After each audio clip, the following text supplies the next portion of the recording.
How's everyone doing this morning? Good morning, good morning.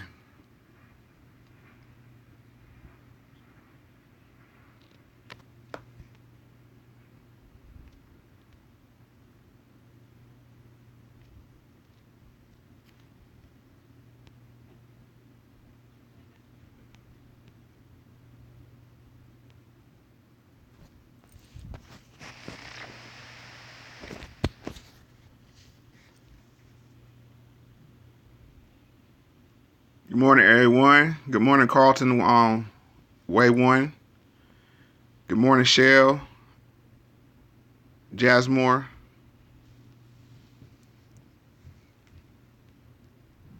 So today we're going to talk about emotions versus logic.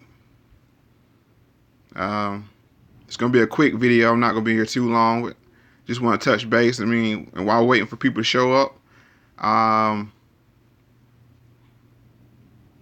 I want to tell you it's been a busy summer. How you doing, Count? It's been a busy summer, so I'm sorry for the lack of content on the channel, but it's just been a crazy summer. Graduation, weddings, family coming through, everything, so I hope, what's up, OC? How you doing? So I think I'm gonna dive right in, let everybody else catch up soon. So if you're not aware, I was confronted last night on the Star Report by Mrs. Tinsley, and she is the mother of who entered the classroom and addressed the students with verbal I don't want to say threats, but she addressed the students, in a harsh way, and wanted to use them to send the message home to the parents. So, oh, you said still okay, OC. You said still my guy, but except the L. There is no L, sir, because I think we're coming from two viewpoints. I'm coming from a logical viewpoint, and I believe Mrs. Tinsley was coming from an emotional viewpoint. And it's a matter of opinion which viewpoint you think is correct or not. So that's what I want to lay out here. So what I'm going to do is we're going to go through some my thought process in the whole situation, and then I just like to lay out how I would have handled the situation if I was in her shoes, compared to how she handled the situation. This is not to castigate her. It never was to castigate her. But my point is to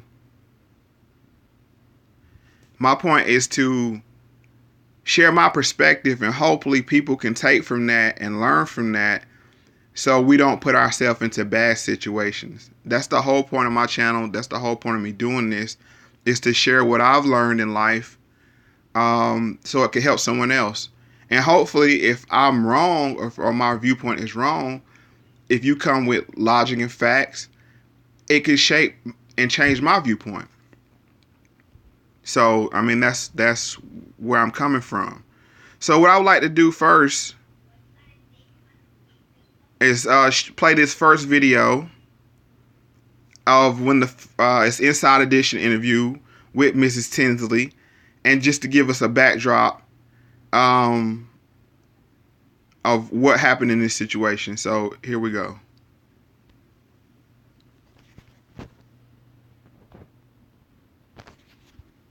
I was just there to protect my child. Christian Tinsley says her 13-year-old daughter Jade was being bullied by boys at her school in Southern California. It kind of made me feel really bad about myself. Mom was unhappy with the way the school was handling the situation, so she took matters into her own hands, bursting into the classroom. Leave my daughter alone, and I'm not going to say it again. When I walked in, I asked the teacher if I could speak to her class, and she said yes. Y'all think y'all bullies? I'm the big bully, okay?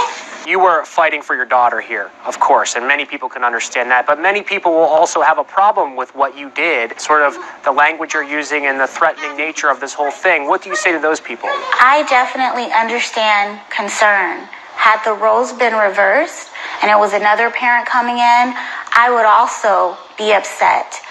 But I was coming from a hopeless place. I do regret using the one curse word that I used, but in my mind, this was not towards the children. This was me trying to get my message across to the parents. When my mother came in, the boys who were bullying me, they were silent. The mom says she apologized to the teacher and other school staff afterwards. Has the bullying stopped? I believe so, yes. So far. Leave my daughter alone, and I'm not going to say it again. Okay, so now that we've heard that, I want to run back what she said, how they presented this story. In this story, they said that she burst into the classroom. Now, she's participating in this interview, and she could have corrected them at any time, but she didn't push back against them, and shaping that she burst her way into the classroom. And then she said she asked the teacher, could she come into the classroom? So my issue is, if you come on school ground, and this is just, like I said, I'm going off personal experience here. First of all, when you go onto school grounds in my school district, you have to go through the office, get permission to go to the classroom. That's how it works. Going directly to the teacher, I didn't think that was a good idea from my viewpoint. From my understanding, that's just how I see it. And then she says,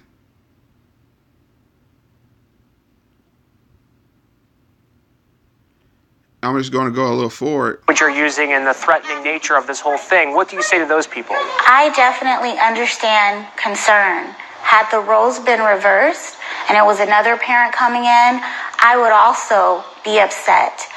But I was coming from a hopeless place. I do regret using the one curse word that I used. Okay, so she said that if the shoe was on the other foot and another parent had came to the classroom, she would be upset.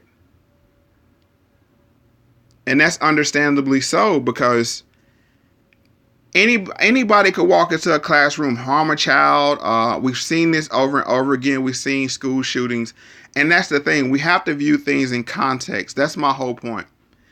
In today's society, in today's environment where we've seen people go into schools and harm children, harm faculty, this woman could have been perceived as a threat and could have been harmed herself. And that's what I'm saying. That's the whole point of what I'm saying is she put herself in a bad situation by putting herself in harm's way.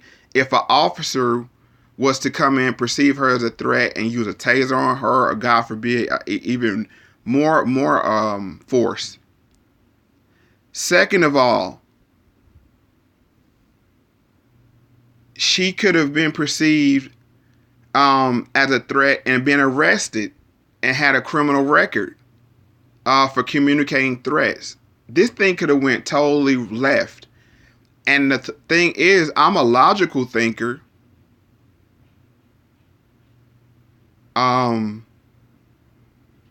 So I would say, what would be my course of action? And she said she tried to work with the school. She said this went over a course of months. If I'm not getting the desired result out of the teacher, you take it to the principal. If you're not getting the desired results out of the principal, then you have to take it above them. Okay, now let's go back to some of the comments I made on the show. And I just want to point out some of the things I said on the original show. At timestamp 37:45 on the original show 2 months ago, I said I understood that she was emotional, but that can't prevent her from using logic and reason. I think that's a fair statement. Like I said, it was not to castigate her. I don't know her personally. What we do is we see these stories in the news and we go off the most recent information. As I always do, I always have my sources, and I base my judgment off of timelines, off of logic, off of situations. Secondly, I said, what was because I was going to pose these questions to her last night as well. What was her expected outcome from a verbal outburst and then allowing your child to remain in the school with the bullies? So I made this example before on the original show.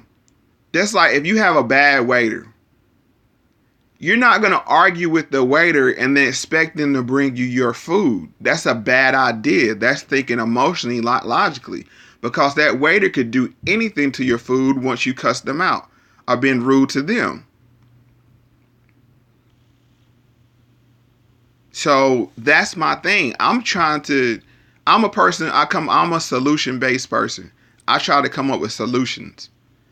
So from her timeline, let's just go back to the situation. From her timeline, she said she dropped her daughter off at school. She went to go drop her daughter off at school.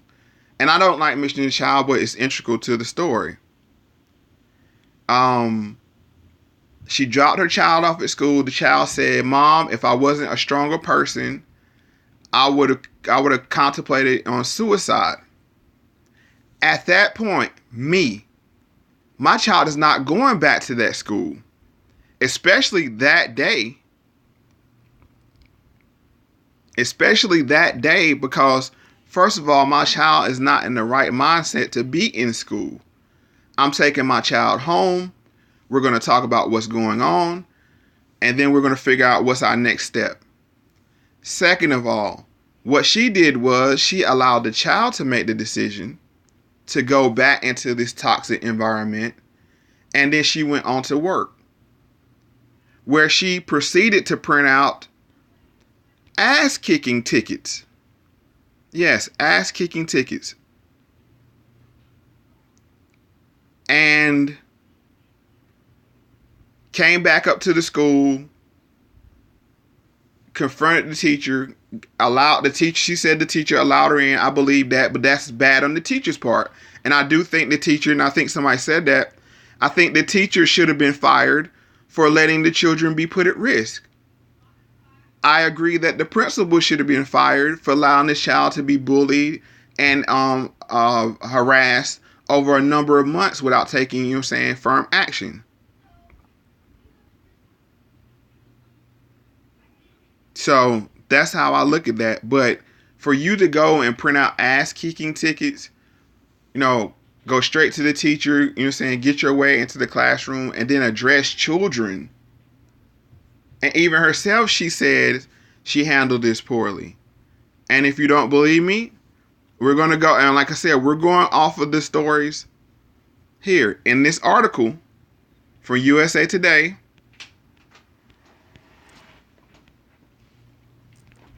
In this article of USA Today, let me find where she made the statement.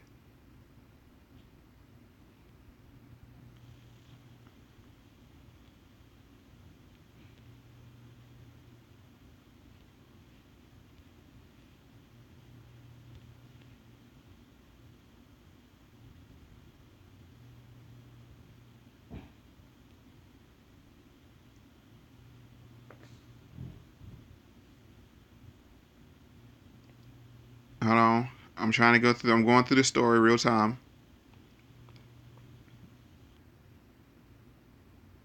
Like you said, we said, as we said before, she said it was in the it was in the story that she felt she made the wrong decision. And she said that she could have handled it differently. Now, once this happened, after this was over, she was escorted off the property. The principal officer was called, and she was escorted off the property. And this is here. I'm gonna speak to everybody. I'm sorry about that. Like, but I just want to make. I don't want to make this video too long because I don't want to harp on this too long. It says right here. It says Tim Reese, the principal at Nagel Hills Middle School, told CBS Los Angeles that the girl's teacher contacted the front office.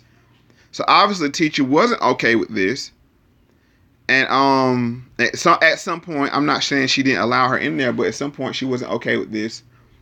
And then the deputies escorted Tinsley off campus. And then the principal then asked the Orange Sheriff Department to investigate the incident. So this is my thing. She put herself in harm's way. You could easily get arrested, get a record, lose your job. I mean, we can see. I've seen in many cases where things snowball out of control. One bad decision and it leads to another, saying one bad break, next bad break, next bad break off of one bad decision. We all know people like this.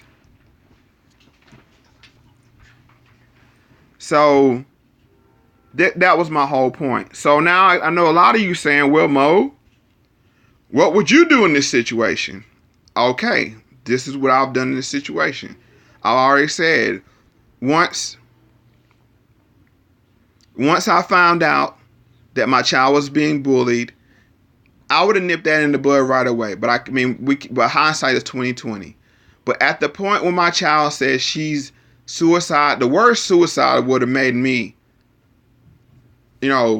drop everything and put my child first. First of all, we're going to figure out what's going on here. So now you're saying, Mo, what were you done? So just as a quick search, I found out that Laguna on Nagel City Council meetings are held every 2 weeks. On May 7, 2019, they held a meeting. And I want to play this because even the meetings are on. Often the meetings are recorded, even in the city I live in, for a matter of public record. I just want to play a couple of pieces from this city council meeting.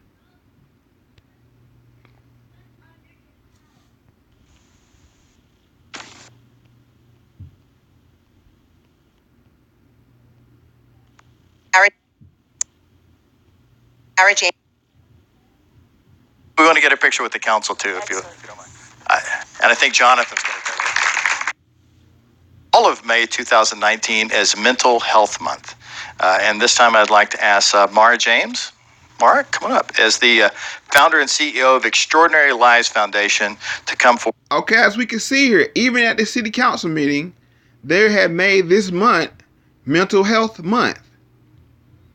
And they have this lady, Miss Mara James. She's the head of a foundation. I think it's called Exceptional Lives. That's about anxiety for children and children's mental health. So she could have found allies to help her fight her cause if she would have took a more productive course. Now let's just listen to the city council presentation. Please, come on up.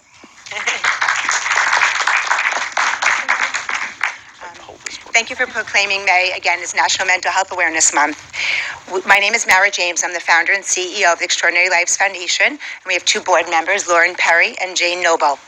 Our mission is to support children's mental health and wellness, and this year we're honored to be partnering with Each Mind Matters, NAMI California, and Mental Health America California. So as you see here, if you take the right course of actions, you can find allies. You can find allies to help you. And even if you don't find allies, what you do is you make it a matter of public record. You're in front of the city council, you're in front of the mayor. So you say, oh, well, Mo, she doesn't, it takes a lot to do this. Let's fast forward in this city council meeting.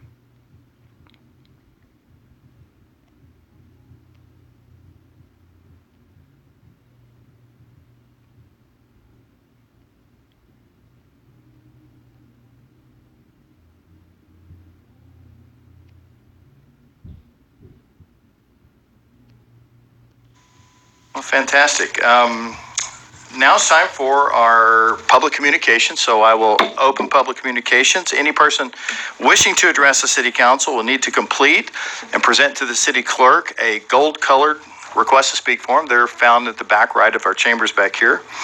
Please be aware that we have a 3-minute limit tonight for each person. To allow equal time for speakers, you can't give your time to another person, but if you have a statement that you would like somebody to read, feel free to pass that along to them and they can finish reading your statement. Okay, so she could have easily filled out a form for her and her daughter, had been allowed 3 minutes apiece in front of the mayor and the city council of this, of this city, to address her issue. This is how you solve problems, people. And this is the whole point. This is the whole point why I do this. I try to come to solutions.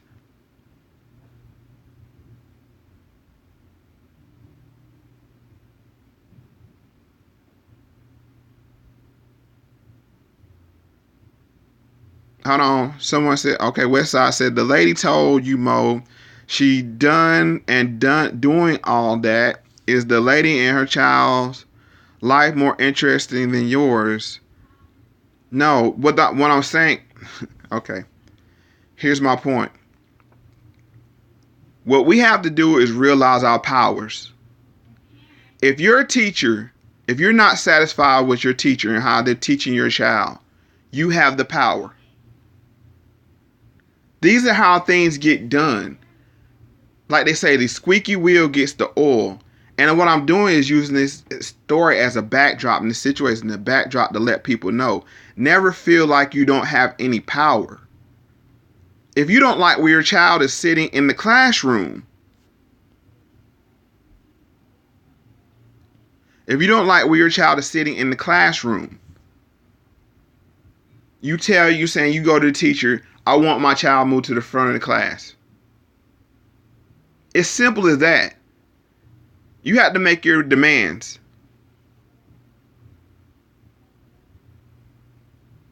That's all I'm saying. We have to take our power back. But the way you do it is you have to use logic and reason. You have to have a plan of action. And you have to have a goal set for what your solution in a situation is. So now I'm going to go back through some lives, some comments, just so we can address, and then we're going to wrap up here. Because, like I said, I didn't want to spend too much time on this. Let me see. Let's start here. Oh, so you said the kids that were bullying, the kids should have been exactly. And what you do is when you take it before the city council and the mayor, you put the pressure. The mayor is the school superintendent's boss, which is the principal's boss. And the principal is the teacher's boss. Shit rolls downhill. You put the pressure on them to take action. And if even the mayor doesn't take action, then you go above his head. This is how people get stuff done. You always wonder how people get stuff done, and this silly cause gets attention because they go out and they do the legwork. So that's a good point, OC. Don Dusty said, why didn't she get the teacher to organize a meeting with the parents and the kids involved? That's a good question. Gary Stewart, good morning. And good morning, everybody. I'm sorry if I didn't speak to everybody. Mika Shea, she said, good morning, LOL. Count Dooku said, if the child is being bullied, you handle the children doing the bullying in that school. I don't understand what you mean by that, but if the child's being bullied, you handle those children doing the bullying in school. Yes, it's the teacher and the administration job to handle the children. But what you have to do is put the pressure on the teachers and administrators, no matter how far you got to go, if it's that important to you. All right, Don Dusty, it says she had an ass-kicking ticket for you, Mo. Okay. Like I said, I didn't go into this, to be confrontational. I went into this to come to a resolution. That's why I'm not even talking about the particulars of last night and what was transpired. I'm still standing on the point of, in this situation, in all situations, we have to take a logical approach and a reasonable approach to anything if you want to solve the problem. If you want to make the problem worse, or either, just get or have emotional release, then you can let your emotions lead you. But we have to learn to master our emotions. Count Dooku said, just take your logic, remove your child. That will be the pathway for everyone. Now everyone removes their child. What problem would that solve? No, what that does is, okay, when your child is in harm, you put yourself between the harm and that child. And removing the child from the toxic or harmful situation is the first priority. That's what you do first. L. Edwards says, good morning, great topic. I gotta watch the replay. Thank you, L. Edwards. OC says, sometimes you can't avoid the fuckery. You gotta do what you gotta do. Okay, well, in your words, fuckery begat more fuckery. I mean, because this is how pissing contests just escalate out of control. And that's what I try to avoid in my life. If I can resolve the situation, I try to resolve it. Okay, we already read that message. OC said, Mo, it wasn't that serious, bro. The school failed her. They were supposed to have... Correct. I totally agree with you. The school failed her. I've never said the school didn't fail her. I'm not pro school in this situation. I'm not pro principal in this situation. But what I'm saying is, then you have to put the pressure on the principal and the teacher without putting yourself in harm's way. Nina Cash, how you doing? Say hello and peace. TCM 214 says, instead of fighting for reparations to improve our own community, we get some money and we run the right communities where they don't want us. TCM, that's a very good point. And actually, me and my man E-Class was having this conversation yesterday. I don't understand, and this is going to be a quick tangent, but I don't understand what the goal of integration was, because I would much rather have and live in a community of people like me that understood me, and have my children go to school with people like them and understood them. What they try to do is, this forced integration. Let people naturally integrate if they want to integrate. But this forced integration is nothing but social engineering. And yes, people feel like they have to run from their own kind. And, and sometimes it doesn't end up well. Westside says, respectfully, you and her just spoke, and you should have been squashed, is all I'm saying. Right. My thing is this. The reason why I'm making this video, I didn't think I was able to clearly articulate where I was coming from, because it devolved into,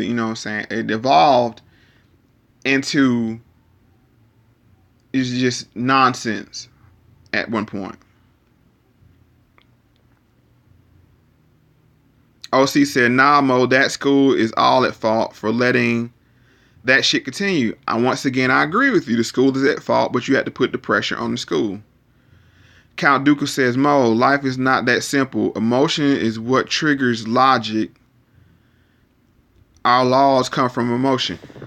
Right, and you make a valid point. Emotion is the trigger, but it's not the end-all, be-all. You say, okay, I'm upset about this. Then you go through the logical steps. What about this upsets me? Okay, then you get to the root cause of that. Okay, that upsets me. What power do I have over that upsets me? If you have no power with it, then like the Serenity Prayer says, you change the things you can, and you're saying you don't worry about the things you can't. But if you can exact change over that thing that you don't like, then you take a logical process of saying steps 1, 2, 3, 4. to remove this thing that bothers me and it makes me have an emotional reaction. That's where I'm coming from. OC said, remember, she's a parent, not a politician. She made lemonade out of shitty situation. That's your perspective. But what I'm saying is that situation easily could have went left real fast. And it could have been even more shittier, if that's the word, situation.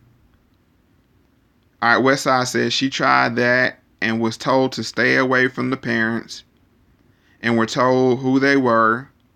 And that's why she addressed the class.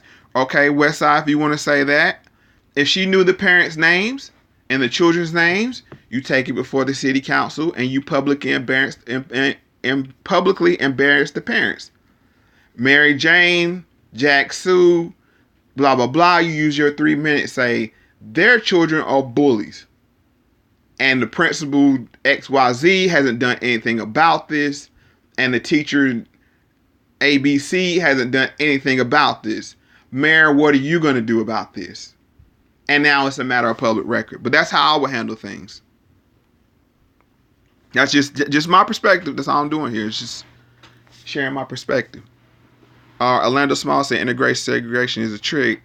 Nowhere else in the world thinks about being with people other than their own besides the ones they come to who come to America. Correct. If you want to integrate, it's fine, but I'm saying it shouldn't be forced. It shouldn't, let it naturally happen. Orlando Small said every other nation and culture has their pride. Yes, right. That's the thing. We had to have our own culture. And that's a whole nother story for another day. Don Dust says sometimes people measure their success and happiness by how far they can get away from themselves. Correct. And like I said, that's a whole nother story. But yes. Tamar G, hey, what's up? I'm saying, how you doing? She said, I'm glad you went live today. Been waiting to see more content for you. Have a good weekend. #respect. Same to you, Tamar G. Same to you. And like I said, I'm sorry for the big break into content, but whenever I do something, I like to put my all into it. I like to cross my T's and dot my lowercase J's. So that's the thing. I like to provide you guys with thought-provoking content that maybe you could take something away, and it may be helpful. Dres Johnson, said Mo with the facts. What's up, brother? Nina Cash, to transfer negative energy by going to the top of the person in question. It's above me now. Next, go to the press. Loudest black organization in NAACP in that town. Right.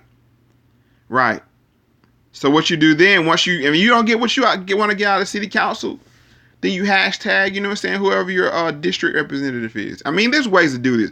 We've seen, and the funny thing is, we see this all the time with other people, other races, that they have the pettiest issue and they get action. It's because they know the chain of command and they go up the chain of command and say, look, you can't get it done for me. Who's your boss? I do that all the time. If I'm at any kind of store or whatever, or on the phone with any kind of business, if you can't answer my problem, who's your boss?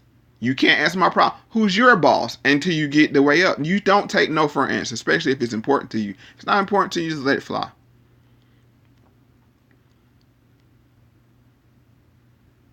Westside says she didn't know the parents or teachers' names. You didn't read it right.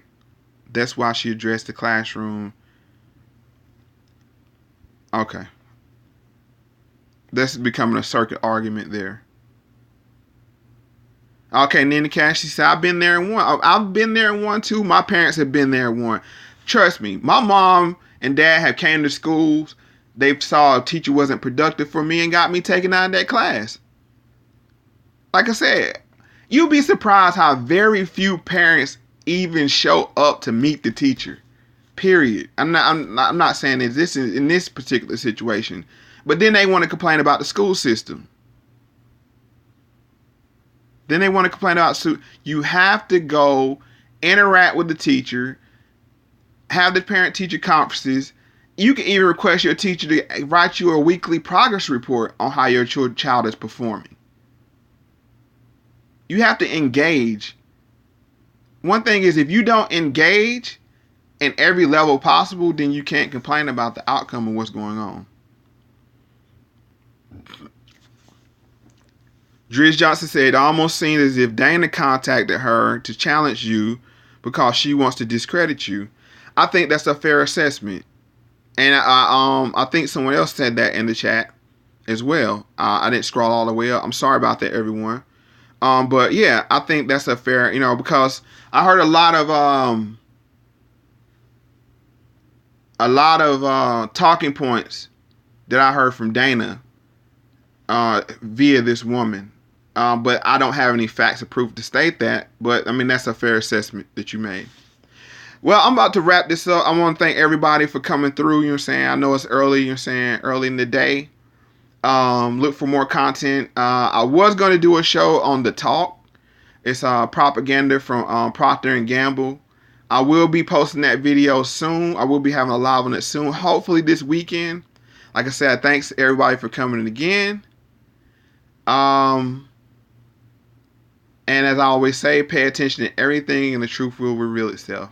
Everybody have a good day. Thank you. God bless.